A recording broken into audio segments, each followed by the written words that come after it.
Muy buenas tardes. Un saludo especial al presidente del Senado, colega Jorge Pizarro. Saludar también al director de la biblioteca. Gracias por su trabajo, por su aporte. A Sergio Campos, por su magnífica reflexión. Saludar a todos mis colegas, senadores, diputados, exparlamentarios. Saludar también a exministros del presidente Frey que nos acompañan, Sergio Molina, Enrique Kraus y Andrés Saldívar, muy joven, llegó a ese cargo. Saludar a los colaboradores del presidente Frey, saludar al personal del Senado, representado por su secretario general, don Mario Lavey. Ellos trabajaron, muchos de ellos, con el presidente Frey, alcaldes, concejales, autoridades, amigos. Después de más de 40 años, el expresidente Frei Montalva vuelve a entrar al Congreso Nacional.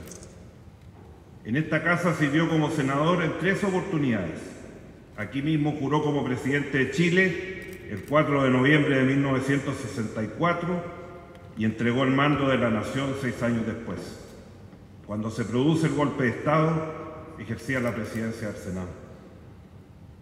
Hoy regresa a esta casa gracias a este excelente trabajo que ha realizado la Biblioteca del Congreso Nacional, cuyo equipo de investigadores altamente capacitados está llevando adelante un valioso esfuerzo que todos debemos valorar.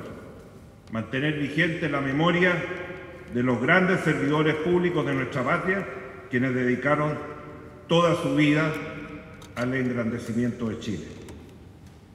Felicitar muy especialmente, ya lo nombró director, pero quiero recordarlo, al actual director, a don Alfonso Pérez, a su director adjunto, Felipe Vicencio, y muy especialmente a David Vázquez y Felipe Rivera, quienes se encargaron de la edición de este libro y encabezaron el grupo de investigadores que integraron también Soledad Arenas, Pía Montalva, Yaliro Arac, Jacqueline Sentar, Fernando Arau, Rodrigo Obrador, Edmundo Serani y Mauricio Amar. A todos ustedes, gracias por este excelente trabajo y recordaremos siempre todas las conversaciones en que me preguntaban cosas que ya no sabía cómo responder respecto a la vida de Frei. Es muy significativo también que este libro se presente cuando estamos en estos días conmemorando los 32 años del aniversario de su muerte. Ayer, como en todos estos años, estuvimos en el cementerio, recordando su figura y la vigencia de su legado. Frei fue un hombre que llegó al servicio público de la mano de sus inquietudes intelectuales.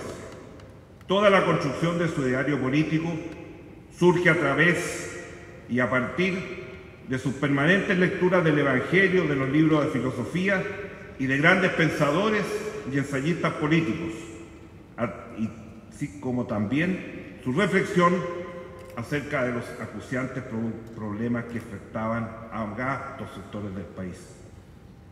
A partir de esta observación crítica, entendió que la solución a estos males era impulsar una revolución verdaderamente humanista y motivada por el cambio social, lo que solo podía llevarse a cabo en una sociedad democrática por medio de un movimiento político con un claro y preciso programa de acción social y económica. Así fue como forjó junto a un grupo de jóvenes católicos un partido humanista cristiano, primero en la Falange y luego en la Democracia Cristiana. La idea era revitalizar la política en una dirección inspirada en la participación y en la integración.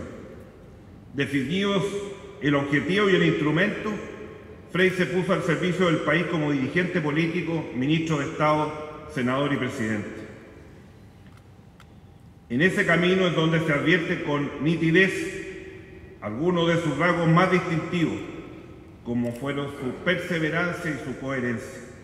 Él planteó un camino distinto al capitalismo y al comunismo, ideologías que disputaban ferozmente el predominio de las ideas en medio de la bipolaridad que surgió después de la Segunda Guerra Mundial. Eso le significó a él y a sus compañeros que durante muchos años fueron combatidos por las más diversas razones, pero Frei jamás transó sus ideales. Fue fiel a su ideario y, gustar o no, siempre tuvo definiciones claras ante la realidad nacional y mundial. Hay dos hechos en esa época, recién nacía la Falange, que marcaron a este partido. Hay dos hechos, y me refiero a los años 40, que revelan de cuerpo entero su coherencia y la fuerza de sus convicciones. La primera se produce en el año 1946, cuando renuncia a su cargo de ministro de Obras Públicas en el gobierno del presidente Juan Antonio Ríos, en protesta por la masacre en la Plaza Bulnes, en la que resultó muerta Ramona Parra. La segunda es cuando se opone con firmeza a la Ley de Defensa de la Democracia, presentada al Parlamento el año 46, aprobada el año 48 y propuesta por el gobierno del presidente Gabriel González Videla, que tenía como objetivo ilegalizar al Partido Comunista. En esa oportunidad, la Falange se reunió en lo que se llamó el famoso Congreso de los Peluqueros, donde definieron claramente su postura frente a esta ley y debatir las ideas en democracia. Y ahí en ese momento se dijo: nuestros adversarios, la lucha en nuestro país es contra la pobreza, es contra la injusticia y es contra la ignorancia en que están sumidos millones de chilenos. Esta decisión fue muy criticada por muchos sectores políticos y especialmente por la misma Iglesia Católica. No hay que olvidar que por ahí, por el año 47-48, se produce el conflicto con la Iglesia Católica Nacional, que llevaron a este partido en un congreso posterior a tomar incluso la decisión de disolverse como partido político. En esa oportunidad, Frei mandó una larga carta al cardenal Montini, que también es parte de ese legado y de esa historia y esos compromisos. Aunque pudiera tener todas las discrepancias con otros sectores, para Frei en democracia, la batalla de las ideas se ganaba debatiendo y no prohibiendo. Su consecuencia poco a poco comenzó a ser reconocida por el pueblo de Chile. Las derrotas iniciales que sufrieron en esos años, más de 20 años casi, desde el año 35, vinieron a convertirse en grandes y resonantes triunfos. Llega al Senado el año 49 representando a las provincias de Atacama y Coquimbo. Luego lo haría desde Santiago, el año 57, que lo puso en el centro del escenario de la política nacional, y al igual que su partido, ya convertido en Democracia Cristiana. Tras el fallido intento del año 58, finalmente llega a la presidencia el año 64, con una gran cantidad de votos, cuando la gente sabía a quién elegía y no se equivocaba. El suyo fue un gobierno de realizaciones. Todo comenzó con un programa. Era la primera vez en la historia de Chile que antes de llegar a la moneda se preparaba un programa de carácter nacional, en cuya elaboración participaron personas de todas las especialidades: agricultores y campesinos, ingenieros y mineros, mujeres, jóvenes, profesionales, abogados, médicos, expertos en relaciones internacionales y sobre todo todos los ciudadanos, en un trabajo que después derivó en lo que se llamó la organización de los ciudadanos a través de la promoción popular. Una vez en el poder, su desafío central fue producir una transformación que alcanzara simultáneamente un crecimiento económico y un desarrollo social y participativo, vigoroso y sostenible. Reforma agraria, educación, construcción de habitaciones para los trabajadores y la clase media, chilenización, alfabetización para los adultos, organización sindical especialmente para los campesinos, exportaciones, programas de salud, promoción popular, reforestación, salario, en fin. Y el tema de la planificación familiar y los derechos de la mujer, programa revolucionario, hecho más de hace 50 años. ¿Qué visión tenía? Por eso, durante su gobierno, todas estas iniciativas y otras fueron llevadas adelante sin transacciones. Tal vez una de las frases más discutidas de Frei fue el año 64, después de la elección de Curicó, cuando dice: no cambiaré ni mi programa ni por 1 millón de votos. Trabajó intensamente también en la unidad latinoamericano. También fue pionero en eso, junto a 4 destacados latinoamericanos, llegando en su gobierno a firmar el Pacto Andino, idea y proyecto de vanguardia en esa época de integración latinoamericana. La obra de su administración fue contundente, de ahí el reconocimiento internacional de que fue objeto del cariño y gratitud de cientos y miles de chilenas y chilenos que por primera vez en sus vidas se sintieron parte de este país. Fue un gobierno de progreso y de dignidad para millones de chilenos. Los últimos años de su vida fueron angustiosos. Sufrió al ver cómo Chile perdía su democracia y cómo la lógica del entendimiento cedía parte a la lógica del enfrentamiento. Durante toda la etapa que le tocó vivir en la dictadura no perdió oportunidad para alzar su voz y exigir la pronta redemocratización del país y el respeto a los derechos humanos. Eduardo Frei Montalva, a mi juicio, pagó muy caro su coraje y sus consecuencias, como lo recordaba nuestro amigo Sergio Campos en el discurso del Caupolicán. Todos sabemos lo que ocurrió después. Chile, a mi juicio, tiene una deuda con él. Mi familia y yo no vamos a descansar hasta que no sepamos la verdad y los que actuaron vayan a la cárcel. Este no es un tema personal o familiar como muchas veces se ha tratado de plantear.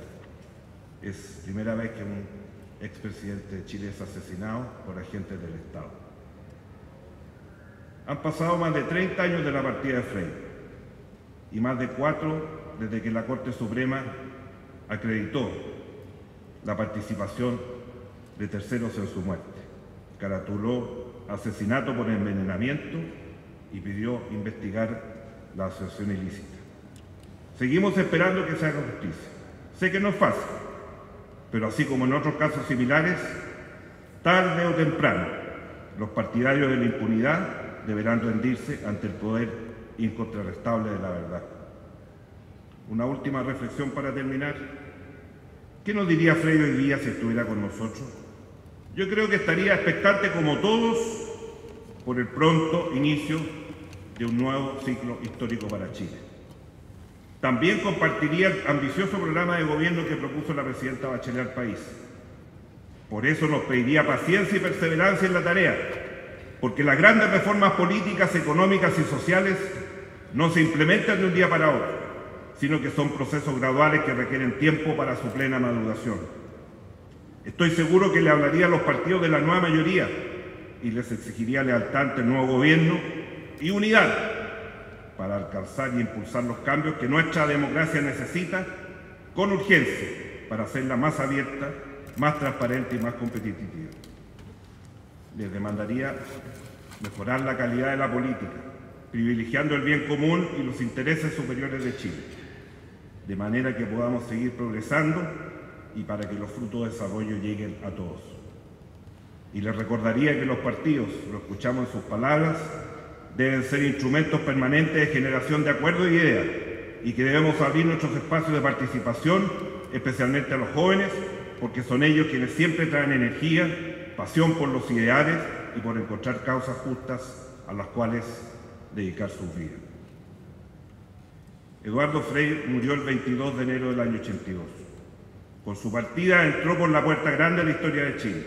Lo hizo para enriquecerla con su nobleza, con su sabiduría y con su amor inquebrantable por Chile.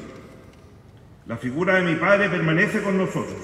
Es la figura de un gran republicano que fue capaz de mostrar su vida, que los actos de un hombre pueden ser ejemplo de entereza, de dignidad y de virtud.